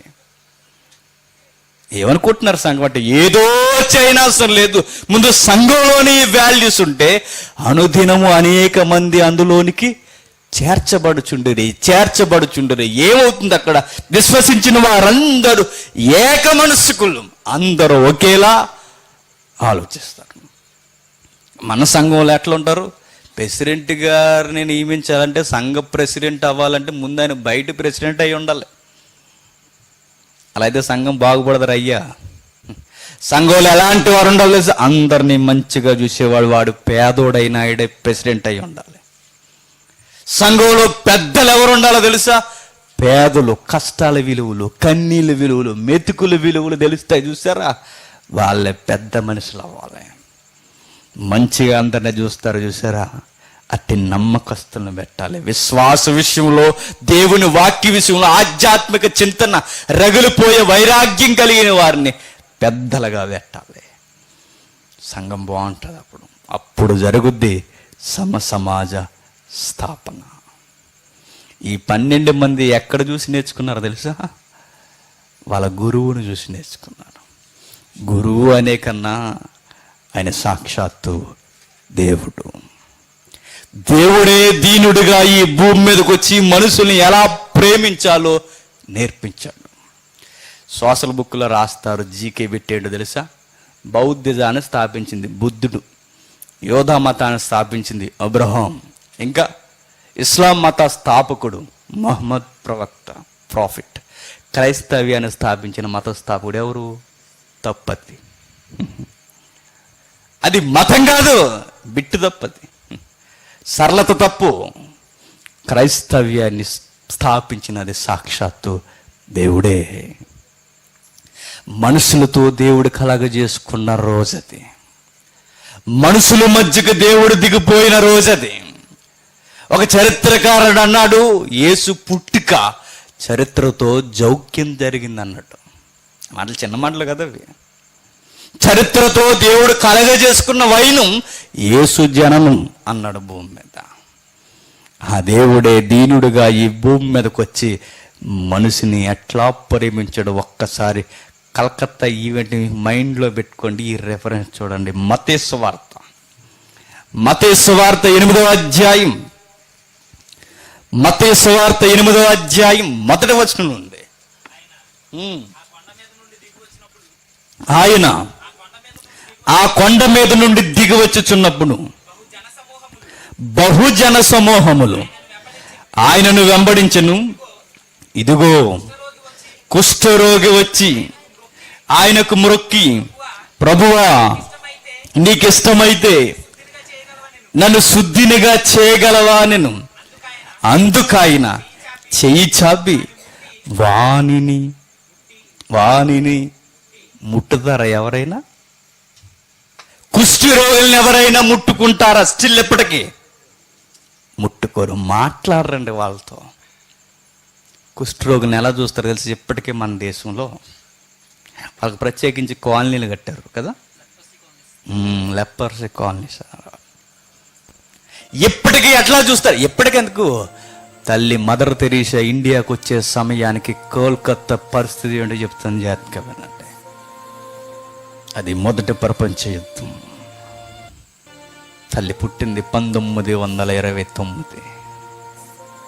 ప్రపంచం అతలాకుతలం అవుతుంది. ప్రపంచ యుద్ధాలతో దద్దరల్లిపోతుంది ప్రపంచం. అలాంటి టైంలో 12 ఏళ్ల వయసు వచ్చే కూతురు ఎలాంటి ఆలోచన కలిగి ఉంటుందండి? అక్కడికి వెళ్ళాలి, ఇక్కడికి వెళ్ళాలి, ఆడుకోవాలనుకుంటుంది. కానీ తల్లి మదర్ తెరీసా 12 ఏళ్ల వయసులోనే ఈ సమాజాన్ని చూసి ప్రేమించాలనుకుంది. ఎందుకంటే క్రిస్టియన్ బ్యాక్గ్రౌండ్ నుంచి వచ్చింది. మనిషిని మనిషిగా ప్రేమించాలనుకుంది. 12 ఏళ్ల వయసుకు నిర్ణయం తీసుకుందండి. తీసుకొని నేను సమాజాన్ని ప్రేమించాలంటే ఎట్లుండాలి అనుకుంది. చూడండి తల్లి ఎలా ఉందో, చక్కగా బూరుబుకలు వేసుకుంది. ఎంత అందంగా ఉందో చూడండి. ఆ తల్లి 12 ఏళ్ల వయసుకి చక్కటి నిర్ణయం. మమ్మీ, డాడీ, నేను కూడా సోషలిజం చేస్తానంటే. ఎట్లా చేస్తావమ్మా? నేను కూడా సేవ చేస్తాను డాడీ అంతే. అరే నీ వయసు చిన్నదిరా. తన బలవంతం మీద సంస్థ దగ్గరికి వెళ్ళి, కేథలిక్ సంస్థ, రోమన్ కేథలిక్ ఉంది కదా, ఆ సంస్థ దగ్గరికి వెళ్ళి నా కూతుర్ని మీ సంస్థలో జాయిన్ చేసుకోండి అంటే వాళ్ళు చేర్చుకుంటాం కానీ పాప వయసు తక్కువ అన్నారు. వెయిట్ చేసింది 18 సంవత్సరాల వయసు వచ్చింది. చూడండి ఎంత అందంగా ఉందో. మనం ఎవరైనా ఉన్న వాళ్ళకి చక్కగా పుట్టుమచ్చగానే చక్కటి ఆకారం, మంచి హస్బెండ్ వస్తాడండి పెళ్లి చేసుకుంటే. రాడు, మన మొఖాలకు వస్తున్నాడు కదా మంచి వైఫ్లు, ఆమెకి రాడు. కానీ ఆ వయసుకు వచ్చింది, 18 సంవత్సరాల వయసు వచ్చేసరికి రిక్వెస్ట్గా ప్రెజర్ చేస్తూ అడిగింది, ప్లీజ్ నేను సేవ చేస్తాను. తల్లి, నన్నగా ఉండడం అంటే ఏంటో తెలుసా? నువ్వు కన్యత్వాన్ని ప్రభువుకి అంకితం చేసేయాలి. వివాహం అన్న ప్రస్తావన ఉండదు. తెలుసండి, సేవ అంటే, ప్రభువుకి సేవ చేయడం అంటే పూర్తిగానే జీవితం అంతా నీ కలలన్నీ చంపేసుకోవాలి తల్లి. నాకు తెలుసండి, ఐఎమ్ క్రిస్టియన్ అంతే. ఆశ్చర్యపోయారు. ప్రపంచ యుద్ధాలు జరుగుతున్న టైంలో సామాజిక సంస్థలకు ఒక వరంలా దొరుకుతున్న గిఫ్ట్ అండి. వచ్చింది తల్లి, జాయిన్ చేసుకున్నారు. 18వ సంవత్సరంలో జాయిన్ అయింది. కలకత్తాలో సేవ చేయాలనుకున్న అక్కడి నుండి మిషనరీగా పంపించబడింది. పేదలకు సేవ చేయాలి. భారతదేశంలో పేదవారు ఎక్కువ ఉన్నారు. అక్కడ నుండి బయలుదేరి వచ్చింది హిమాలయ అనే ఒక సంస్థలో టీచర్గా జాయిన్ అయింది. 20 years టీచర్గానే కొనసాగింది. ఆ 20 years చేసింది ఏంటో తెలుసా? కోల్కతా సిటీని అబ్జర్వ్ చేస్తుంది. అబ్జర్వ్ చేస్తున్నప్పుడు తల్లికి ఎన్నో విషయాలు కంటపడుతున్నాయి. వయసు ఎంతండి అప్పటికి? నిండు యవన ప్రాయం. ఎన్నో చూడొచ్చు. వయసులో ఉన్న అమ్మాయిలు ఎక్కడ తిరుగుతారో మనకు తెలుసు. చదువుకో అమ్మా అని పంపిస్తే ఎవడో పకీరు కడుతూ తిరుగుతారు. చదువుకో అమ్మా అని గుండెల్లో తల్లి పెట్టుకుని దాచుకుంటే పార్కులంట, బీచ్లంట, పనికి మాలిన యాసాలు వేసి చదువులు సంకనాకపోయేలా సినిమా థియేటర్ చుట్టూ తిరుగుతారు. మీ అమ్మాయి అక్కడ కనబడిందని ఎవరైనా చెబితే నాన్న హృదయం ఏమైపోవాలి ఎప్పుడన్నా ఆలోచిస్తున్నావా? ఇక్కడ పెట్టి పెంచుకున్నాను నిన్ను. ఆ తల్లికి అలాంటి ఆలోచన లేవే. ఆ తల్లికి అలాంటి ఆలోచన లేవు. ఆ 20 సంవత్సరాలు టీచింగ్ చేస్తూ సిటీని అబ్జర్వ్ చేస్తుంది. తెలియని ఒక స్వరం తన్నుకొస్తుంది. నువ్వు ABCDలు చెప్పడానికి కాదు తల్లి, నా ప్రజలను ప్రేమించడానికి, నా ప్రజలను వెలిగించడానికి, పేదవారిని, దీనులను, పెంట మీద బ్రతుకుతున్న హీనులను నువ్వు ఎత్తుకోవడానికే తల్లి వెలుగు రేఖగా నువ్వు వచ్చావు. అంతే. ఉద్యోగానికి స్వస్థ చెప్పింది, నిర్ణయం తీసుకుంది, 13 మందిని మనసును సంపాదించింది, కంకణం కట్టుకుంది. ఆ టైంలో ఆమె కనబడుతుంది. ఎవరో తెలుసా? మాకెవ్వరూ లేరు, మేము మిగతా జీవులు, శాపగ్రస్తులు, మాకన్నా సేవాలే నయం అని కోల్కతా బ్రిడ్జి మీద సెంటర్లో సిటీ నడిబొడ్డులో వారణ బ్రతుకుతున్నప్పుడు ఎంతో మందిని, పేదవారిని, వృద్ధులను చూసి విలవిల్లాడిపోయిందండి. కుష్టివారి దగ్గరికి వెళుతుంటే దూరం జరిగిపోతున్నారు. ఎందుకంటే అక్కడ ఒక కల్చర్ ఉంది. కుష్టివారంటే ఎవరు తెలుసా? మతం చేత వెలివేయబడినవారు. మనం ఉన్న మతం, ఆ మతం మనకు తెలుసు, మనుధర్మ శాస్త్రధన క్యారఫెడ్రస్. ఆ దరిద్రపు మనుధర్మ శాస్త్రం సిద్ధాంతాలు కులగజ్జి పుట్టించే. పైనుంచి ఒకడొచ్చాడు, భుజాల నుంచి ఒకడొచ్చాడు, కింద నుంచి ఒకడొచ్చాడు, అక్కడి నుండి ఒకడొచ్చాడు. మిమ్మల్ని అందరం తొక్కడానికి పైనుంచి దిగొచ్చాడు ప్రభు. తప్పురా అయ్యా ఇవన్నీ. కులగా ఆయన దేవుడికి వెచ్చేసి మేడ తలాగేలా మేడ తోడ ఏంటి ఇవన్నీ. అలాంటి కల్చర్తో ఉక్కిరిసిపోయి కుష్ఠరోగులు ఎలివేసేసేవారు, పేదవారిని ఎలివేసేసేవారు. ఎంతో మంది పిల్లలు అనాథులై ఈదులు తిరుగుతున్నప్పుడు ఆశ్చర్యపోయిందండి. కుష్ఠరోగుని ఊరుకు దూరంగా తోసేసేవారు, కనీసం వాళ్ళతో ఎవరు మాట్లాడేవారు కాదు. అలాంటి టైంలో కుష్ఠరోగులు చేతులు పట్టుకొని ఏముందో తెలుసా, నేను మిమ్మల్ని ప్రేమిస్తున్నాను అంది. కళ్ళంటి నీళ్ళు గెర్రని తిరిగిపోయాయి. నేను మిమ్మల్ని ప్రేమిస్తున్నాను అనగానే వాళ్ళ నోటు మాట రావట్లేదు. ఎప్పటికొచ్చి మాతో ఎవరు మాట్లాడలేదమ్మా, ఇది మేము కోరుకుని తెచ్చుకున్నామా, మేము కావాలని తెచ్చుకున్నామా, మేము శాపగ్రస్తులం, సమాజాన్ని చేత వెలివేయబడిన వారు, దూరస్తులం, పనికిరాని వారు, మాకన్నా శవాలే నయ్యం. అప్పుడు అందే, నో నో నో నో, మనల్ని అందరినీ దేవుడు ప్రేమిస్తున్నాడు, నేను మిమ్మల్ని ప్రేమిస్తానని వాళ్ళని హక్కుని చేర్చుకుని వారి చేతులు పట్టుకొని ఆ కుష్ఠరోగుల్ని ఆ హృదయాన్ని కత్తుకొని తీసుకెళ్ళి శాంతినగర్ అనే ఒక దానిని స్థాపించి ఆ గృహంలో పెట్టిందండి అందరినీ. ఈవిడికి ఎలా వచ్చింది అనుకుంటున్నారు? అది ఇప్పుడు 8వ అధ్యాయం చూడండి. ఇప్పుడు 8వ అధ్యాయం చూడండి. మత్తయి సువార్త 8వ అధ్యాయం, మత్తయి సువార్త 8వ అధ్యాయం 3వ వచనం. అందుకు ఆయన చెయ్యి చాపి వానిని ముట్టి, నాకిష్టమే, నీవు శుద్ధుడవు కమ్మని చెప్పగా తక్షణమే వాని కుష్ఠరోగం శుద్ధమయమైపోయెను. కలకత్తాలో లేదా ఎక్కడ చూడండి, ఏ దేశానికి పోయినా ఎక్కడ చూసినా అందరూ కుష్ఠరోగుల్ని వీరు మాకు ఇష్టం అన్లా, వీరు శాపగ్రస్తులను దూరానికి వెళ్ళేశారు. ప్రభు అన్నారు, మీరు నాకు ఇష్టం. మనం ఎవరిని ఇష్టపడతాం చెప్పండి? స్టైల్గా సూట్ వేసుకొని, నీట్గా ఇన్సర్ట్ చేసుకొని, చక్కగా తెలుగు వచ్చినా తెలుగు రానట్టు మాట్లాడతారు, వాడు వెనక తిరిగేస్తాం మనం. అవునే కదా? వంకర భాషలు మాట్లాడుతూ తిరుగుతున్నారు అనుకోండి, తెలుగు వచ్చు, నోట్లో ఏదో చాక్లెట్ పెట్టుకున్నాడు, మాట్లాడు స్టైల్ ఈ మధ్య ఏదో పెట్టుకున్నాడు, అలా మాట్లాడుతూ చాలా వెయిట్ ఇస్తాం మనం. వాళ్ళని ఇష్టపడిపోతాం. వద్దన్నా. ప్రభు అన్నాడు, కొండ మీద ప్రసంగం అండి, వేల మంది ఉన్నారు, ప్రపంచాన్ని కుదిపేసిన ప్రసంగం. ఆ ప్రసంగం చేసిన వెంటనే, దిగిన వెంటనే ఆయన ఎవరితో పలకరింపులు చేస్తున్నాడో తెలుసా? కుష్ఠరోగితో. కుష్ఠరోగితో వాడి చేతులు 2 పట్టుకున్నాడట. ఐ లవ్ యూ అన్నాడు, నువ్వు నాకు ఇష్టం, నువ్వు నాకు నచ్చావు. ప్రభువా, నేనా? నాతో ఎవరు మాట్లాడరయ్యా, నువ్వు దేవాది దేవుని సుతుడు అని నాకు అర్థమవుతుంది, నన్ను బాగు చేస్తావు. ఎస్, నేను బాగు చేస్తా. తక్షణమే శుద్ధికం. వెంటనే వాడి దేహం మారిపోయింది. అక్కడ చూసింది మదర్ తెరీసా. క్రైస్తవ్యం అక్కడ నేర్చుకుంది రోగులను ఎలా ప్రేమించాలా అని. ఒక నైటింగేల్ ఎవరు అనుకుంటున్నారు? నర్సింగ్ డిపార్ట్మెంట్కి కేర్ ఆఫ్ అడ్రస్ ఆవిడ. ఎక్కడిది? హెడ్ నర్స్ అని ఇచ్చారనుకున్నారు సర్టిఫికెట్?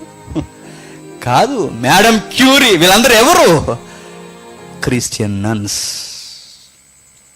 దేవుని కొరకు వారి సేవా జీవితాన్ని, దేవుని కొరకు వారి భక్తి జీవితాన్ని, దేవుని కొరకు వారి బ్రతుకుల్ని ధారపోయడానికి ఏది వీరిని ప్రేరేపించింది? ఇదిగో బైబిల్ ద్వారా ప్రభు ప్రేరేపించాడు.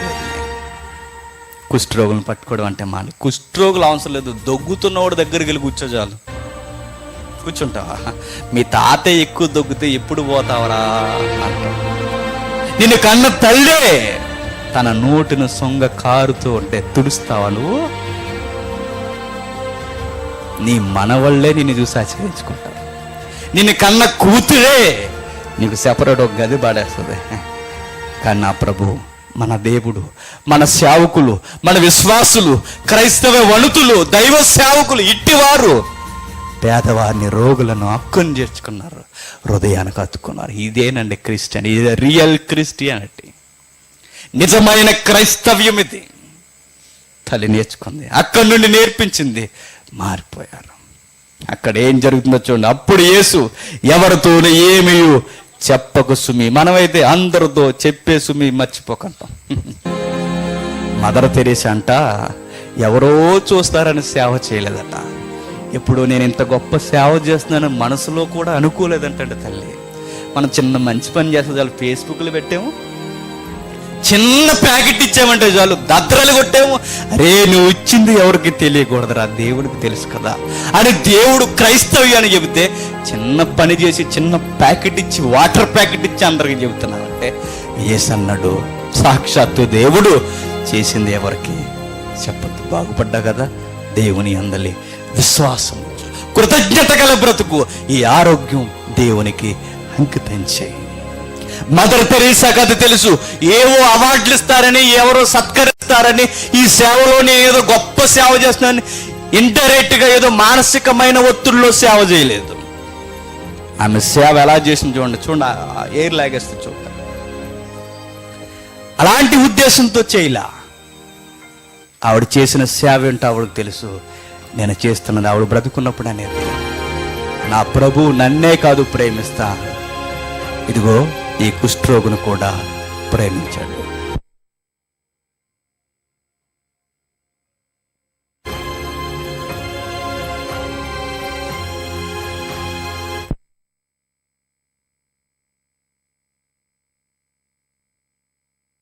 లూకా సువార్త, దయచేసి అందరూ వినండి. లూకా సువార్త 17వ అధ్యాయం, త్వరగా లూకా సువార్త 17వ అధ్యాయం 11వ వచనం నుండి.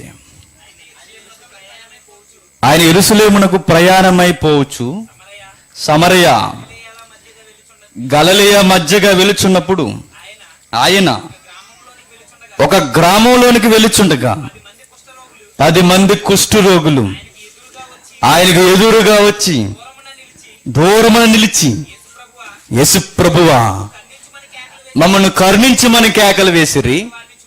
ఆయన వారిని చూసి, మీరు వెళ్ళి మిమ్మల్ని యాజకులకు కనబరుచుకొనుడి అని వారితో చెప్పును.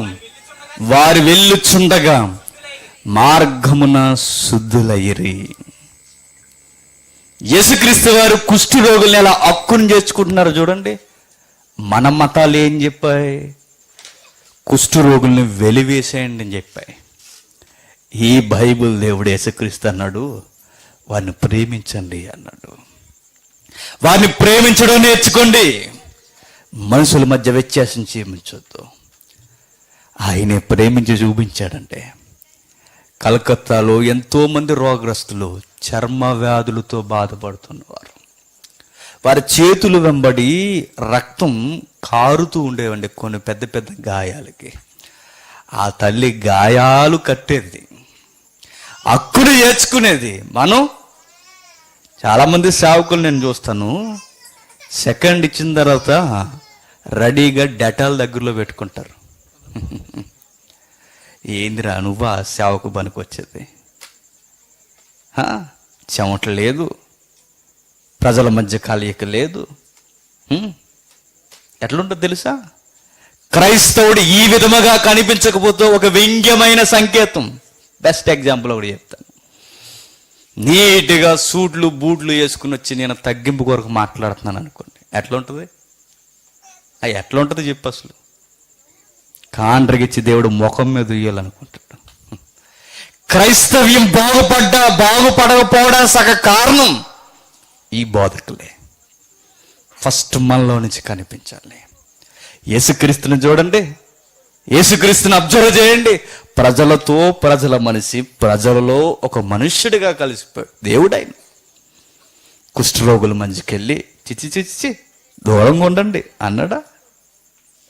మనం దేవాలయానికి రానేమో, భోజనాల దగ్గర కూర్చోనేమో, ఎక్కడా ఉండదు. మదర్ తెరీసా లాంటి తల్లులు కలకత్తా వచ్చి 1929లో కలకత్తాకి అధికారికంగా వచ్చింది. పుట్టిందని క్షమించండి, వచ్చింది. 1929లో వచ్చిన తర్వాత అనేక మందిని చూసిందండి. రకరకాల రోగాలు, కొందరు వృద్ధులను చూసింది. చాలా బాధకు లోనైపోయింది. తన జీవితాన్ని మనం అబ్జర్వ్ చేస్తున్నప్పుడు వింత వింతగా మనకు అనిపిస్తుంటుంది. వింత వింతగా ఒకరోజు రోగులందరూ ఆమెను చూస్తున్నారు. రోగులందరూ, రోగికి వైద్యం ఎలా చేస్తారండి? బ్లౌజులు తొడుక్కొని, ఇంకా రకరకాలుగా, చాలా స్టైల్ కదండి, అందరిని అంటలేరులేండి. రోగుని ప్రేమించడం, మదర్ని చూడండి. అంటే మదర్ తెరీసా పదం వినపడితే ఎలా ఉంటుందో తెలుసా? ఈ మాట ఎప్పుడు మర్చిపోకండి. అమ్మన్న పదానికి పర్యాయ పదం అండి మదర్ తెరీసా. ఏమనుకుంటున్నారు మదర్ తెరీసా అంటే? ప్రేమన్న పదానికి మరొక పర్యాయ పదం తగిలిస్తే ఏదది అంటే మదర్ తెరీసా. హార్ట్ఫుల్గా మాట్లాడచ్చు అనుకో, ఏ మగవాటం లేదు. ఒక వ్యక్తిని పొగడాలంటే భయం వేస్తుంది, ఈడు మంచిడా కాదని. కానీ ఈవెన్ చూస్తే మంచికి రూపం అంటే తల్లి. ఎంతో మందికి మతభేదం లేదు, రాజకీయ భేదం లేదు, అందరికీ ఇష్టమైన వ్యక్తి. ఏముంది ఆమెలో? మతం లేదు, లవ్, ప్రేమ. ప్రేమతో జయించింది, ప్రేమతో పట్టుకుంది. రోగుల దగ్గరికి వెళ్ళేటప్పుడు రోగుల్ని ఎలా చూసేది తెలుసా? ఆ రోగుల్ని అక్కులను తెచ్చుకుని భుజాల మీద ఆంచుకునండి, వృద్ధుల్ని, కుష్ఠరోగుల్ని, వాళ్ళు తినలేని తాగలేని పరిస్థితులు ఆవిడే తినిపించేదండి. మీరెవరో తెలుసా? నా బిడ్డలు. ఆ ప్రేమను చూసి అప్పటి వరకు సిస్టర్ తెరీసా అనేవారు. ఈ లవ్ని ఎప్పుడైతే చూసారో ఈ రోగులు అందరూ ఆమెను ఏమన్నారు తెలుసా? సిస్టర్ తెరీసా కాదు, మదర్ తెరీసా. మదర్ మాకు తల్లి, మాకు సిస్టర్ కాదు. ఆ భావాలు అంచెలంచెలుగా పాగుతున్నాయి, అంచెలంచెలుగా చూస్తున్నారు.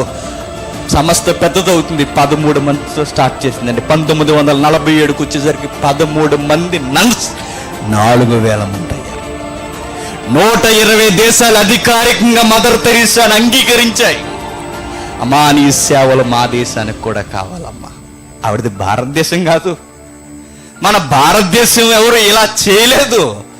విదేశీరాలు, ఒక క్రైస్తవురాలు భారతదేశానికి వచ్చి దౌర్భాగ్యపు జీవితాన్ని అనుభవిస్తున్న వికట జీవులకు ఆయువు పోసిందండి, నిలబెట్టింది. ఎందరినో హక్కుని తెచ్చుకుంది, నిలబెట్టిన తర్వాత సమస్త పెద్దదవుతున్నప్పుడు అందరినీ ఆదరించడానికి ఆమె దగ్గర డబ్బులు ఉండేవి కాదు. ఆమె దగ్గర ఏముండేయండి ఆస్తులు. డబ్బులు లేని ఆ టైంలో ఆమె ఏం చేసేది తెలుసా? మిగిలిన సిస్టర్స్ అందరిని ఎంట పెట్టుకుని కలకత్తా సిటీకి వెళ్ళి భిక్షాటన చేసేది. అయ్యా, పేదలు ఉన్నారయ్యా, కొంచెం డబ్బు ఉంటే సాయం చేయండి అని. అలాంటి టైంలో ఎక్కువ మంది ఆమెను సేదరించుకుని ముఖం మీద ఉమ్మేసేవారు. నేను ఎన్నోసార్లు ఎగ్జాంపుల్లో చెప్పాను. ఎన్నోసార్లు ఎగ్జాంపుల్లో చూస్తున్నప్పుడు మీరు ఏనే ఉంటారు. ఒక సేట్ని అడిగిన, సేట్లు గొర్రె మాసం తినేసి బాగా దిట్టంగా ఉంటారు అక్కడ కలకత్తా. మీకు ఇలా వైజాగ్ దాటిని కానీ మేకలు ఇష్టపట్టకూడదని ఎగ్జాంపుల్ చెప్తున్నాడు. కూర్చోబెట్టి ఆయన ఎగ్జాంపుల్ చెప్తున్నప్పుడు ఇదే చెప్పాడు. ఆ training centre Machilipatnam, Krishna district, అక్కడ ఇదే ఎగ్జాంపుల్. నాకు ఫస్ట్ టైం మదర్ తెరీసా కొరకు విన్న వెంటనే ఆశ్చర్యపోయిన ఎగ్జాంపుల్ అదే. ఇలా చేతులు పెడుతుంటే ఒకడు అడుగుతుంటే సీట్ని దానం చేయండి అని అడిగితే ఇలా రా అన్నాడు. దగ్గరికి వచ్చిన తర్వాత కాండ్రగించి చేతులు వేసాడు వాడు. ఆవిడ తల్లి ఇలా పైనుండి కిందకు చూసి ప్రేమతోనే అసహించుకోలేదు. ఇది నాకు, మరి అనాథ పిల్లలకి అని అడిగింది. ఫిదా అయిపోయాడండి వాడు. ఇది నాకయ్యా, మరి అనాథ పిల్లలకి అని అడిగింది. వెంటనే కారు తిరిగి మోకాళ్ళు వేసి, క్షమించమ్మా, నీలాంటి దాన్నా నేను బాధ పెట్టింది. వెంటనే రాసిచ్చేశాడు. అక్కడే కట్టింది నిర్మల్ హృదయ్, స్టిల్ ఎప్పటికో ఉంది. రాసిచ్చేసాడు సైటు. ఆ సైట్లో ఒక దేవాలయం ఉండేది, ఆ దేవాలయమే నిర్మల్ హృదయ్ అయింది. ఏమైంది? ప్రేమతో ఇలాంటి విరుద్ధ భావం కలిగిన వారిని ప్రేమించింది, నిలబెట్టుకుంది. మదర్ తెరీసా ఎప్పుడు ఒక మాట అన్నదంటే, నేను పుట్టింది అల్బేనియన్లో, నా ఆవాస నిమిత్తము నేను భారతీయురాల్ని, కానీ నా విశ్వాస కొలమానం ప్రకారం నన్ను క్యాథలిక్ నన్నని. అయితే నేను ప్రపంచానికి చెందిన దాన్ని. అయినను ఇంకా చెబుతా, నా హృదయ స్పందన యేసుది అంతే. ఇది నా డెఫినేషన్. నేను ఎక్కడో పుట్టాను, నా పౌరసత్వం ఎక్కడా? నా పౌరసత్వం ఎక్కడైనాను నా విశ్వాసం క్యాథలిక్కి సంబంధించింది. ఆ విశ్వాసంలో నేను కొనసాగుతున్నాను, దానికి సంబంధించిన దాన్ని కాను, నేను ప్రపంచానికి సంబంధించిన దానను. అయితే ఒక విషయం మర్చిపోకండి, నా హృదయ స్పందన యేసుది అంతే. అలా ప్రారంభమైంది. ప్రపంచమంతా ఈమె సేవను చూస్తుంది, ఆశ్చర్యపోతుంది. ఆర్థిక ఇబ్బందులతో ఈ సేవ చేస్తున్నారని గమనించింది. వెంటనే ప్రపంచమంతా కంకణం కట్టుకుంది. దేశాలన్నీ మదర్ తెరీసాకి సపోర్ట్ చేయడం మొదలుపెట్టే విరాళాలు వేగంగా వస్తున్నాయి. ₹1 కూడా వమ్ము చేయలేదండి. పేదలకు అలా ఖర్చు పెట్టేసింది. తన పేరు మీద ఇప్పటికే ఒక ఆస్తి చిల్లుగా కూడా ఉండదు తెలుసా మనకి. మనం సేవ చేస్తుంటే మన పేరు, మన కొడుకు పేరు, మన మనవడి పేరు, మన మనవరాల పేర్లు, అన్ని పేర్లు ఉంటాయి. అట్లా ఉండకూడదురా. ఎట్లుండదు తెలుసా? సేవ మీదే ఉండాలి ఏదైనా, సేవకు సంబంధించిందే ఉండాలి ఏదైనా, సేవతోనే పిలువబడాలి ఏదైనా. అట్లా పిలువబడిన తర్వాత అవార్డులు, లెక్కలేని అవార్డులు వచ్చాయి. 1, 2 కాదు. 60 ఏళ్ల వయసులో పద్మశ్రీ ఇచ్చారు. అత్యంత గౌరవానికి సంబంధించిన నెహ్రూ అవార్డు ఇచ్చారు. ఆ తర్వాత భారతరత్న ఉండలేక ఎత్తుక్కుంటూ వచ్చేసింది. 1980లో భారతరత్న ఇస్తే ఇందిరాగాంధీ చేతుల మీద ఇచ్చారు. చూడండి ఇప్పటికుంటాయి ఇమేజెస్. 1980లో భారతరత్న ఇచ్చారు. అక్కడితో అమెరికా ఉండలేకపోయింది. అమెరికా ఫ్రీడమ్ అవార్డు ఎదుక్కుంటూ రొనాల్డ్ రేగన్ అనే ఒక ప్రధాని వచ్చి ఇచ్చేశాడు. అక్కడితో ఆగలేదు అవార్డులు పరంపర. ఫిలిప్పీన్స్ దేశానికి చెందిన రామన్ మెగాసిస్ అవార్డు ఎదుగుతూ వచ్చింది. ప్రపంచంలో అత్యంత విలువైన పేరు ప్రఖ్యాతులుగాంచిన నోబెల్ ఎదుగుతూ వచ్చింది. విషయం ఒకటి చెప్పనా, నోబెల్ అనగానే కొంచెంసేపు ఆగాలి. నోబెల్ ఎలా అయినా మదర్ తెరీసాను పురస్కరించాలనుకున్నా. తమ్ముని సైలెంట్ కొనుక్కోండి. ఎలా అయినా సరే పురస్కరించాలనుకుంది, సత్కరించాలనుకుంది. అయితే విషయం ఏంటంటే, నోబెల్ పుట్టిందే ఎవరో కొరకో తెలుసా? ఎవడైతే అణుబాంబులు ఇలాంటివి ఏమైనా ఉన్నాయో వాటిని లేకుండా శాంతి సమాధానంతో నింపి సమాజపు యుద్ధాలు తగ్గిస్తారో వారికి నోబెల్ ప్రైజులు ఇస్తారు. ఆ తర్వాత కేటగిరీలు ఎడగొట్టారు, చదువుకున్న పిల్లలు తెలుసు. అయితే శాంతి బహుమతి ఎవరికి ఇస్తారంటే, దేశాల మధ్య యుద్ధ వాతావరణాన్ని తీసేసి అందరినీ ఒక తాటి మీద నడిపించే వారికి ఇస్తారు. విషయం ఏంటంటే, నోబెల్ బహుమతి ఇవ్వాలని నోబెల్ సంస్థకి చాలా ఇంట్రెస్ట్ ఉంది, కానీ ఎందులో ఇవ్వాలో తెలియట్లేదు. అలా టైంలో ఎలా ఇవ్వాలో అర్థం కాక లేని పాయింట్ని ఒకటి చేర్చి మదర్ తెరీసాని పిలిచి శాంతి ఇచ్చారు. నోబెల్కే అందం వచ్చిందండి. అసలు శాంతి బహుమతి ఎవరికి ఇస్తారు అనుకుంటున్నారు? ప్రపంచానికి ఉద్ధరించడానికి ఏదో ఒకటి చేస్తే, ఏదో ఒకటి, అది వేరే రంగంలో వేరే విధముగా, ఈ విధముగా కాదు. సేవకి నోబెల్ లేదు. మీరు కావాలని చదువుకోండి.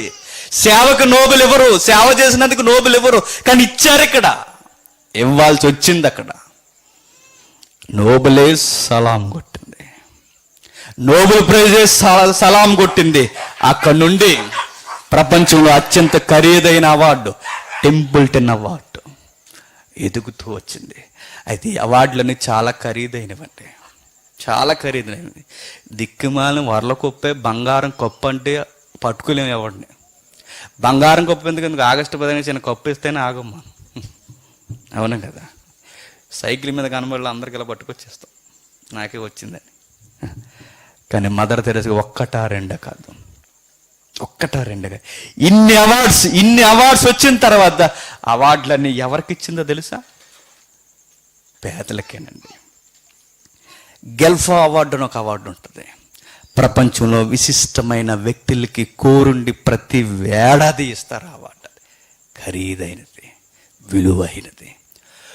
ప్రపంచంలో చరిత్ర నెలకొల్పింది ఒకే వ్యక్తి 18 సార్లు ఈ అవార్డు తీసుకుంది. గెల్ఫా అవార్డు 18 సార్లు. దేనికి ఈ డబ్బంతా? నోబెల్ వస్తేనే పట్టుకోలేం. అలాంటిది టెంపుల్టన్, రామన్ మెగాసిస్ ఇలాంటి గొప్ప గొప్ప అవార్డులు, భారతరత్న, ఇన్ని అవార్డ్స్ అన్ని ఏమైనాయి అంటే, ఒకరోజు మాట్లాడుతూ అంది, ఈ అవార్డులన్నీ నాకు కాదు, అనాథులని పిలుస్తున్నారే నా పిల్లలకి అంది. తెచ్చి పేదలకు ఖర్చు పెట్టి పాడేసిందండి, అంతే. అందరికీ ఇచ్చేసింది. ఇప్పుడు మీకు కనిపించాలి, అపోస్తుల కార్యంలో జరిగిందే వారి వారి అక్కర కొలది పంచిపెట్టిరి. ఈ అవార్డ్స్ అన్ని ఏం చేసింది? ఈ ధనాన్ని ఏం చేసింది? ఇన్ని విరాళాలు ఏమయ్యాయంటే తెచ్చి సమాజాన్ని ఉద్ధరించడానికే ఖర్చు పెట్టింది. అప్పటికే కొన్ని నక్కలు అరుస్తున్నాయి. ఎంత మంచి పని చేసినా అరుస్తూ ఉంటాయి కదండి, అప్పటికే ఉన్నాయి. ఏం మొఖమాటం లేదు, డైరెక్ట్ చెప్పొచ్చు. ఆర్ఎస్ఎస్ బీజేపీకి తొత్తులు ఇవి. ఆర్ఎస్ఎస్ హిందూ జనశక్తి నార్త్ ఇండియాలో బాగా ఎక్కువ. ఇవన్నీ ఏం చేసాయో తెలుసా? అప్పటికే కుళ్ళుకుంటూ అరుస్తున్నాయి. ఇదిగో ఇవి ఇండైరెక్ట్ గా క్రిస్టియానిటీని డెవలప్ చేయడానికి ఇలాంటివన్నీ ఎరేస్తుంది సేవ ముసుగులు. అంటే ఫారినర్స్ దర్యాప్తు చేయడానికి, ఇండియన్స్ దర్యాప్తు చేయడానికి తెలియకుండా రహస్యపు దర్యాప్తు జరిగింది. ఆ దర్యాప్తులో కనిపించింది ఏంటో తెలుసా? అసలు మతం అనే ప్రస్తావన ఆ సేవలో లేదట. ఇప్పటికీ మీరు మదర్ తెరీసా దగ్గరికి వెళ్ళి చూడండి, ఆ సంస్థ దగ్గరికి. ఎవరైనా చనిపోయారు అనుకోండి, ఎవరైనా చనిపోతే ఆ వ్యక్తి ఏ మత విశ్వాసాలకు సంబంధించిన వ్యక్తి అయితే ఆ విశ్వాస సంబంధమైన లాంఛనాలే జరుగుతాయి. ఎందుకు? మతపు రంగు అక్కడ లేదు. ఒకవేళ అదే ఉంటే అది జరగకూడదు. దర్యాప్తులు అన్నారు ఈమె సేవ స్వార్థం లేనిది. ఆవిడని అడుగుతుంటే ఆవిడ అనేదండి, ఇన్ని అవార్డ్స్, ఇంత సేవ ఉంది కదా, మీకు ఏదండి ఆనందం ఇస్తుందంటే డైరెక్ట్గా ఎప్పుడు స్పీచ్లు అనేది, మీ బలం, మీ ధైర్యం, మీ సంతోషం ఏంటి అని అడిగితే చెప్పేది, నాకు పేదల మధ్య, ఆ పిల్లల మధ్య ఉండడమే ఆనందం. అదే నాకు ఆనందం. ఒక ఎగ్జాంపుల్ చెప్పేది ఆవిడ. ఏమన్నా తెలుసా? ఎవరైనా సేవ చేస్తున్నప్పుడు బాగా ఆకలేసిన వాడికి ఆహారం పెట్టి చాలా ఆనందపడతారు, తృప్తి కలిగి ఉంటారు. బాగా ఆకలేసిన వాడికి ఆహారం పెట్టి గొప్ప సేవ చేసామనుకుంటాం, తృప్తి కలిగి ఉంటాం. సేవ అంటే అది కాదండి. ఏంటో తెలుసా? ఆహారం పెట్టేది ఆ రోజుకే, కానీ సేవ అంటే వాడు బాగోగులు, వాడి సంతోషాన్ని కూడా చూడటం. అది సేవ అంటే. అంతే. అది నేను చేస్తున్నాను, అందులో నాకు ఎంతో తృప్తి ఉంది. ఎందుకండి మీరు ఎలా చేస్తున్నారంటే ఆవిడంటది, ఆవిడేమంటుంది తెలుసా? నేను ప్రభువు చేత ప్రేమింపబడ్డాను. నేనే కాదు, ఈ కుష్ఠరోగులు కూడా ప్రభు చేత ప్రేమింపబడ్డారు. ప్రభు నా కొరకే సిలువ వేయబడలేదు, నా ప్రభు హీనులు, దుష్టులైన వారి కొరకు కూడా సిలువ వేయబడ్డాడు. ఆయనే ప్రేమించాడంటే నేనెంతటి దాన్ని. అంతే. ఇది యేసు నేర్పించినది. మరొక మంచి మాట చూడండి, త్వరగా మరొక మంచి మాట. లూకాసు వార్త 13వ అధ్యాయం, లూకాసు వార్త 13వ అధ్యాయం 10వ వచనం నుండి ఆ వీడియో ప్లే చేద్దాం. విశ్రాంతి దినమున ఒక సమాజ మందిరములో బోధించుచున్నప్పుడు 18 ఏండ్ల నుండి బలహీనపరచు దయ్యము పట్టిన ఒక స్త్రీ అచ్చటుండెను. ఆమె నడుము వంగిపోయి ఎంత మాత్రము చక్కగా నిలబడలేకయుండెను. యేసు ఆమెను చూసి రమ్మని పిలిచి, అమ్మా, నువ్వు బలహీనత నుండి విడుదల పొంది ఉన్నావని ఆమెతో చెప్పి ఆమె మీద చేతులుంచగానే ఆమె చక్కగా నిలబడి దేవుని మహిమపరచుచుండెను. ఏం కనిపిస్తుంది? 18 సంవత్సరాల నుండి నడుము వంగిపోయి ఉందంట వృద్ధురాలు. 18.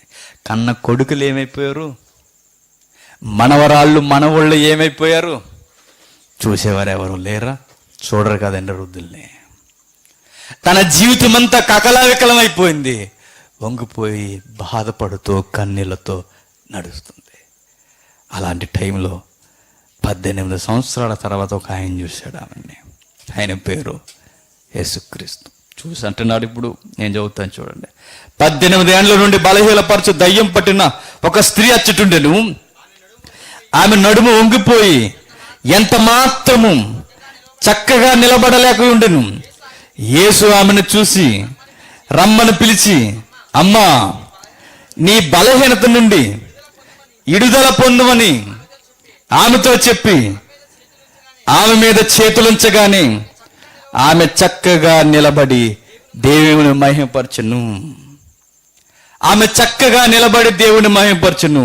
అంతటితో అక్కడ జరుగుతున్న ఈ కార్యము చూసి మతం అందే, నువ్వు మా మతానికి విరుద్ధంగా చేస్తున్నావు అంతే.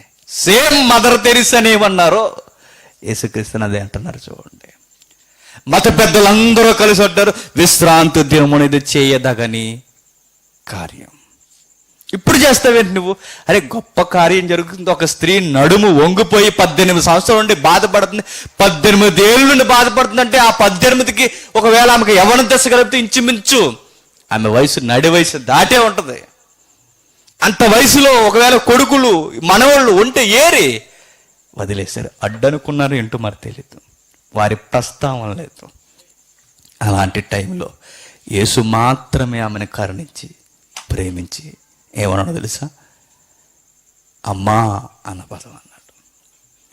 రోగులను అమ్మలని పిలిచేవారు ఎవరున్నారు చెప్పండి? మన అమ్మనే అమ్మ అని పిలవం మనం. మన అమ్మమ్మనే నోరారు అమ్మమ్మ అని పిలవం. కానీ ఈమెను చూడండి, యేసుక్రీస్తు ముందు బాధపడిపోయాడండి. ఎవరికైనా బాధలు ఉంటే, అమ్మా నీకు విశ్రాంతి కలుగుగాక, నీ రోగం దూరం అవుగాక, నీకు పట్టిన పీడ విడిపింపబడుగాక. వెంటనే శుద్ధి చేసి తన నడుముని బాగు చేసి నిలబెట్టాడు.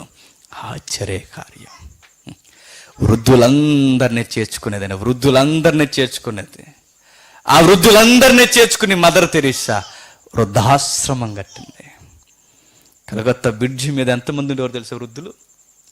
వాళ్ళట కనీసం వారు బ్రతుకున్నారో లేదో కూడా చూస్తుంటే అర్థమయ్యేది కాదు. అంటే వారి కడుపులు ఆకలి దప్పులకి అంతగా అంటుకుపోయి ఉండేవట. అట్టి వారిని ప్రేమించి స్నానం చేయించి వారు నిలబెట్టి తీసుకెళ్ళి ఆమె వృద్ధాప్యంలో ఉన్న వృద్ధులకు సేవ చేసేదండి. చివరికి తన దేహం తట్టుకోలేక 87 ఏళ్ల వయసు వచ్చినప్పుడు అయినా ఆవిడ రెస్ట్ తీసుకోవచ్చు. అప్పుడు కూడా సేవ చేయడానికి పరుగులు ఎడుతున్నప్పుడు పొరపాటున కొంచెం ప్రమాదవశాత్తు పడిపోయింది. ఈ కాలర్ బోన్ ఇరిగిపోయింది. ఇరిగిపోయినా మరలా బెల్ట్ వేయించుకుని బాగు చేయించుకొని మళ్ళా సేవ చేస్తుంది. శరీరం అంది, నీకు చేయాలన్నా నేను చేయలేనంత శరీరం. 1997లో గుండె స్పందన ఆగిపోయింది. ఆ రోజు మదర్ తెరీసా వెళ్ళిపోయిన రోజు అది. కలకత్తా అంతా రొమ్ములు కట్టుకుంది, ఏడ్చింది. అప్పటి వరకు బీజేపీ ప్రభుత్వం అక్కక్కడ సన్నాయి నొక్కులు నొక్కింది. చనిపోయిన తర్వాత బీజేపీ అంతా పార్టీ పెద్దలందరినీ పంపించి ఘనముగా ఆమెకి లాంఛనాలతో ప్రభుత్వం అధికారికంగా సలాం కొట్టి సమాధి కార్యక్రమం. అప్పుడు మరలా కామెంట్స్ చేశారు ఆర్ఎస్ఎస్ వారు. అప్పటికే కామెంట్ చేస్తున్నారు హిందూ జనశక్తి వారు. ఏమని కామెంట్ చేస్తున్నారు సార్? ఈమె ఏమన్నా మిలిటరీలో పనిచేసిందా? ఈమె మన దేశం కొరకు సేవ చేసిందా? ఈవిడేమన్నా స్వతంత్ర ఉద్యమంలో పాల్గొన్న స్త్రీయా? మీరు ప్రభుత్వ లాంఛనాలతో డిపార్ట్మెంట్ను పంపి గంధపు చెక్కలతో కాల్చడానికి ఇంత రెడీ చేస్తున్నారే, ఈమె ఏం చేసింది? మన భారత స్త్రీయా? కాదు కదని అప్పటికే కామెంట్స్ చేస్తూ కేంద్ర ప్రభుత్వాన్ని ఎంతో ఇబ్బంది పెట్టారండి. అయినా కేంద్ర ప్రభుత్వం ఇలా మాట అనలేదు. ప్రభుత్వ లాంఛనాలతో అధికారికంగా ఘనముగా తన అంత్యక్రియలు జరిగించింది. యేసుక్రీస్తు కూడా ఇంత గొప్ప కార్యం చేస్తే మత పెద్దలందరూ అంటున్నారు తెలుసు, కార్యం మర్చిపోయి ఈ టైంలో చేయకంటున్నారు. ఆవిడ సేవ చేస్తుంటే అది కనిపించలా, ఇలా మతం కనబడుతుందట. ఇప్పటికే ఆ మధ్య గొర్రె మొహముడు ఒకడు వాగాడు, గుర్తుందా? ఇంకా అంతకన్నా ఇంకేం తిట్టలేము. ఇంకా దరిద్ర మొహం వేసుకు వాడేమన్నాడు? మదర్ తెరీసా అట బిజినెస్ చేసిందట. మరి నీకుండుంటారు అలాంటి బుద్ధులు, నీకు అలాంటి బుద్ధులు నీకుండుంటాయి. ఆ తల్లి ఎంతో మందిని ఆదరించింది. అలాంటి చూడండి, వాళ్ళతో బిజినెస్ ఏం చేస్తుందంటే, వాళ్ళతో బిజినెస్ ఏం చేస్తుందో తెలుసు? ఏం కలిసి వస్తుందో వాళ్ళ వల్ల, ఏం కలిసి వస్తుంది? ఆవిడ నడుము చూడండి ఎలా వంగిపోయిందో, ఆ వృద్ధులను చూడండి ఎలా ఉన్నారో. ఆ నెక్స్ట్ అక్కడ వాళ్ళతో బిజినెస్ చేస్తుందా? వాళ్ళతో బిజినెస్ చేస్తా నోరు ఎలా వచ్చిందండి మాట్లాడడానికి? ప్రేమించడం నీకు చేత కాదు, ప్రేమిస్తున్న వాళ్ళని చూసి గౌరవించడం రాదు. బిజినెస్ చేసేసిందట. నువ్వు చేస్తావు బిజినెస్, నువ్వు పెద్ద మాయ టంకు టమారా కఠోర విద్యలు కలిగిన వాడు అందరికీ తెలుసు. కానీ ఆవిడ చూడండి, యేసుని చూసిన ఆమె యేసు యొక్క సుగుణాలన్నీ వాళ్ళందరితో ఒకే ఏజ్ కాదు చెప్పండి. ఒకసారి వెనక తమ్ముడు, ఆమెది వాళ్ళది ఒకే ఏజ్ కాదు ఇంచుమించు. కానీ ఎలా ఆప్యాయంగా ఎలా పలకరిస్తూ ఆ రోగులు చూడండి. వారు ఏ మతస్థులో తెలియదు, ఏ ప్రాంతం వారో తెలియదు, కుల ప్రస్తావనే అక్కడ లేదు. ఆ తల్లి ప్రేమతో గుండెలకు హత్తుకునేది. వృద్ధులను ప్రేమించడం యేసును చూసి నేర్చుకుంది, రోగులను ప్రేమించడం యేసును చూసి నేర్చుకుంది. కుష్టు రోగులను హత్తుకోవడం యేసుక్రీస్తు హృదయ స్పందన చూసి నేర్చుకుంది. మరొక మంచి మాట ముగించుకుందాం త్వరగా. లూకా సువార్త, యేసుక్రీస్తు వారు ప్రేమ భావజాలం ఎలా ఉంటుందో చూడండి. లూకా సువార్త 7వ అధ్యాయం, లూకా సువార్త 7వ అధ్యాయం 11వ వచనం.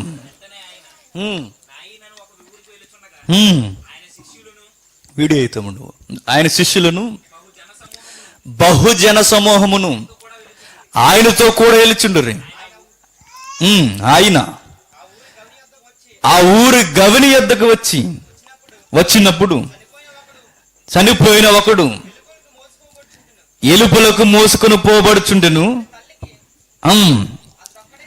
అతని తల్లికి అతడొక్కడే కుమారుడు, ఆమె విధవరాలు.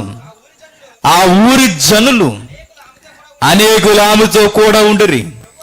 ప్రభు ఆమెను చూసి ఆమె ఎందుకు కనికరపడి ఏడవద్దని ఆమెతో చెప్పి దగ్గరకు వచ్చి పాడెను ముట్టగా మోయిచున్నవారు నిలిచిరి.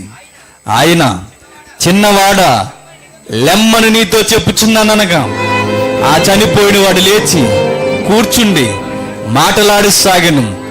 ఆయన అతన్ని అతని తల్లికి అప్పగించిన. ఏం జరుగుతుందో తెలుసా? అక్కడ విషయాన్ని గమనించండి. ఎదవరాలు, పైగా పేదలే.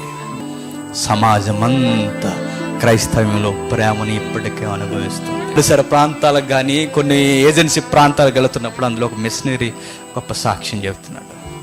ఏమని చెప్తున్నాడో తెలుసా? అక్కడున్న నాగరికలు తెలియదు వారికి, అనాగరికులైన వారి మధ్య సువార్త చేయడానికి వెళ్ళారు మిషనరీ. ఆయన పేరు డేవిడ్. అనాగరికులు అన్న మాట ఏంటో తెలుసా? క్రైస్తవులు తప్ప ఇంకెవరండి మమ్మల్ని ప్రేమించేది ఇక్కడ వచ్చి అన్నారు. క్రైస్తవులు తప్ప ఇంకెవరండి మమ్మల్ని పట్టించుకునేది? ప్రభుత్వాల, పెద్దల. మేము ఉన్నామన్న సంగతి వరకు తెలియదు. క్రైస్తవ్యమే మమ్మల్ని ఎదుక్కుంటూ వస్తుంది. ప్రార్థన చేయవయ్యా అన్నాడు. ఆ మిషనరీకి అర్థమైంది, దేవుడు ఇంకా హృదయాలు తెరుస్తూనే ఉన్నాడు, ప్రేమను పంచుతూనే ఉన్నాడు. ఇప్పటికీ మిషనరీ సేవను చూడండి, గొప్ప దైవజనులను చూడండి, తినడానికి వారికి తినడదు కానీ ప్రేమను పంచుతూనే ఉంటారు. వారి కుటుంబంలో ఏం జరిగినా బాధపడరు, కానీ సంఘంలో ఏదైనా జరిగితే చాలా బాధపడిపోతారండి. సేవ అంటే క్రీస్తు తత్వం. సేవకి నూతనత్వాన్ని ఇచ్చింది మదర్ తెరీసా. ఎన్నో సంస్థలు ఆమె పేరు పెట్టుకుంటున్నాయి, కానీ ఆమె నమ్మిన ప్రభువుని ఎరగకపోతే ఆ సేవ వారు చేయలేరు. మదర్ తెరీసా అనే ముందు ఒకసారి ఆ మదర్ తెరీసా యేసుకు దాసురాలన్న సంగతి మర్చిపోకండి. ఈ మదర్ తెరీసా కదా, ఎంతో మంది మిషనరీస్ ఉన్నారండి, గొప్ప గొప్ప సేవ చేసిన వారు. వారందరూ సేవ చేశారు, మనల్ని కూడా ప్రేరేపిస్తున్నారు. ఈ మదర్ తెరీసా యూత్కి నేర్చుతున్న సజెషన్ ఒక్కటే: గాస్పల్ ఉండాలి, సేవ ఉండాలి, ప్రేమ ఉండాలి, సేవ ఉండాలి. వీటన్నిటినీ కలుపుతూ పోతున్న ప్రభువును మహిమపరిచే భక్తి మీలో ఉండాలి. అప్పుడు మీ సేవ పరిపూర్ణ రూపం అవుతుంది. పలకరింపులే కాదు, గుండెలకు అతుక్కోవడం కూడా మీలో ఉండాలి. ఈ ఊరినే కాదు, అన్ని ఊర్లని ఒకేలా చూడాలి. మీ కుటుంబానికి ఎంత విలువనిస్తున్నారో సంఘ విశ్వాసులకు కూడా అంతే విలువనివ్వాలి. చాలా సంగతులు ఉన్నాయి, చెప్పడానికి టైం లేదు. చివరికి ఒక వచనం మత్తయి సువార్త 14వ అధ్యాయం, ఈ యూత్ కొరకు మత్తయి సువార్త 14వ అధ్యాయం 13వ వచనం నుండి చివరిగా. యేసు ఆ సంగతులు విని ధోని ఎక్కి అక్కడి నుండి అరణ్య ప్రదేశమునకు ఏకాంతముగా పోయెను. జన సమూహముల సంగతి విని పట్నము నుండి కాలి నడకన ఆయన వెంట వెళ్ళిరి. ఆయన వచ్చి ఆ గొప్ప సమూహమును చూసి వారి మీద కనికరపడి వారిలో రోగి అయిన వారిని స్వస్థపరచెను.